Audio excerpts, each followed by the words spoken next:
नमस्कार सर्वांना, संतोषीज रेसिपीमध्ये सर्वांचे खूप खूप स्वागत. चला तर मी आज तुम्हाला एकदम चटपटीत व झणझणीत अशी सेव करून दाखवणार आहे. मी इथे सम्राटचं बेसनपीठ घेतलं आहे, 1 किलो बेसनपीठ.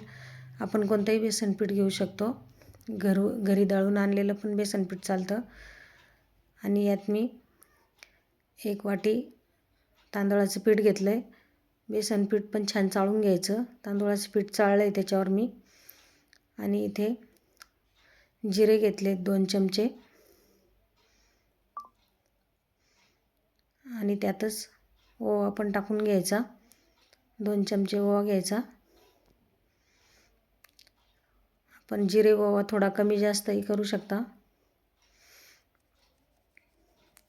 आणि याची छान मिक्सरमध्ये पूड काढून अशा प्रकारे चाळून यात टाकलं आहे मी, कारण ते सोऱ्यामध्ये गुंतते त्याच्यामुळे. बघू शकता इथे लसूण थोडा जास्त घ्यायचा, त्याची पेस्ट करायची. हळद घेतली आहे, लाल तिखट 2 चमचे टाकलं आहे मी. आपण तिखट कमी जास्त करू शकता. मीठ टाकून घ्यायचं, मीठ पण 2 चमचे टाकलं आहे. आणि इथे थोडं पाणी टाकून मी छान बारीक लसणाची पेस्ट करून घेतली, ती पण टाकली. हिंग टाकायचा अर्धा चमचा. आणि इथे हे पोहे खाण्याच्या चमचा मी तेल 2-2.5 चमचे तेल गरम करून यात ओतून घेतलं आहे. तेल गरम असते हळू आपण मिक्स करायचं सर्व. अशा हाताने छान मिक्स करून घ्यायचं, एकजीव करायचं सर्व पीठ, तेल, मसाला. आणि नंतरच पीठ भिजवायचं.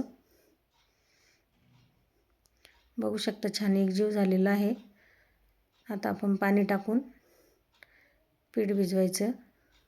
पीठ जास्त घट्टही नाही भिजवायचं आणि जास्त सैलसर नाही भिजवायचं. बघू शकता अशा प्रकारे मी पीठ भिजवून घेतलेलं आहे. अशी चटपटीत शेव खाण्यासाठी आपल्याला दिवाळीचीच गरज नसते, अशी आपण घरी करून खाऊ शकतो. बघू शकता इथे तळण्यासाठी तेल घेतलं आहे मी. आणि या सोऱ्याला आपल्याला आवडेल तशी छोटी मोठी चाळणी लावून घ्यायची शेवची. आणि आतून तेल लावून घेतलं आहे मी सोऱ्याला. नंतर आपण अशा प्रकारे त्यात बेसन पीठ भरून घ्यायचं.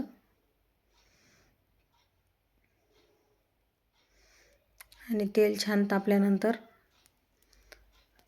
अशा पद्धतीने शेव काढून घ्यायची.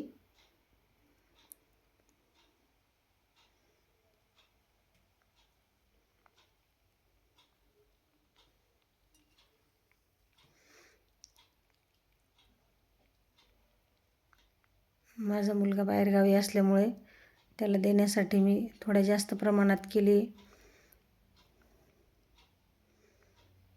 खूप छान टिकते ही शेव, छान कुरकुरीत राहते.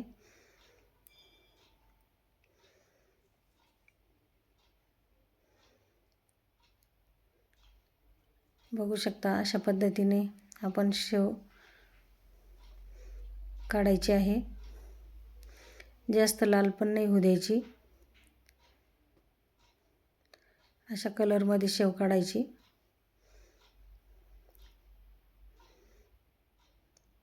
जास्त लाल जर झाली तेलामध्ये शेव तर खायसाठी चांगली नाही लागत मग.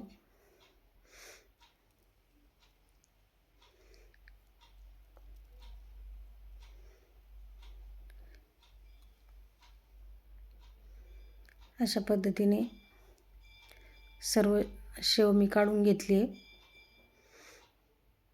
बघू शकता भरपूर सारी शेव तयार झालेली आहे 1 किलो बेसन पिठामध्ये.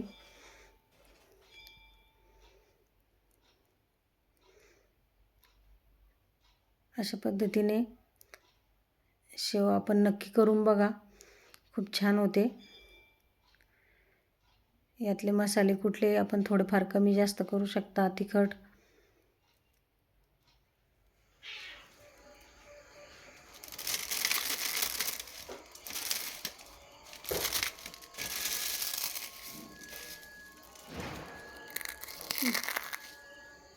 बघू शकता किती कुरकुरीत शेव झालेली आहे.